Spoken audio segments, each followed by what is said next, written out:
This is an antique Victorian era automaton.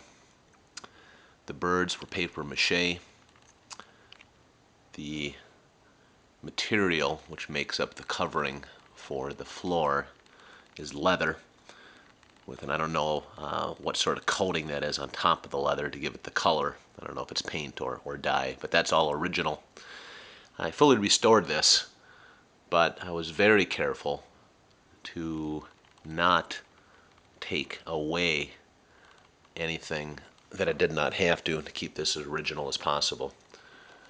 Original paint, a little bit of paint loss to the top finial underneath the this dangly trim. Original paint on the base. This door opens up. I refeathered the birds because the birds were in really rough shape. I did not repaint the beaks on the birds. At one time there would have been yellow paint. There's still faint remnants of that. But again, I really thought it was important to keep a piece of this age as original as possible. Let's hear it play.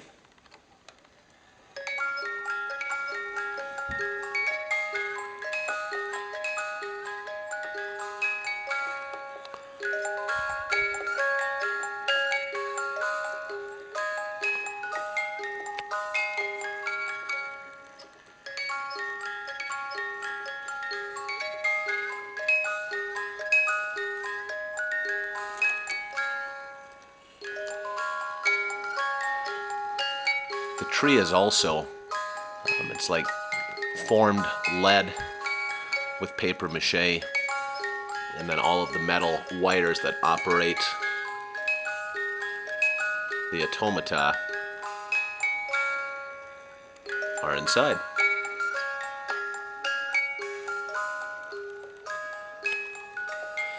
I refeathered the birds using the same lavish style as when I received it.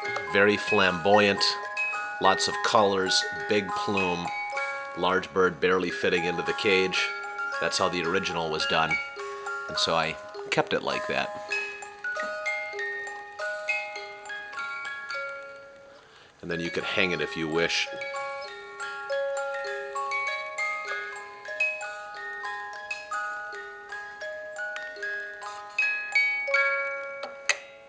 I also cleaned, adjusted, and lubricated the original mechanical movement. It's all brass. Neat piece.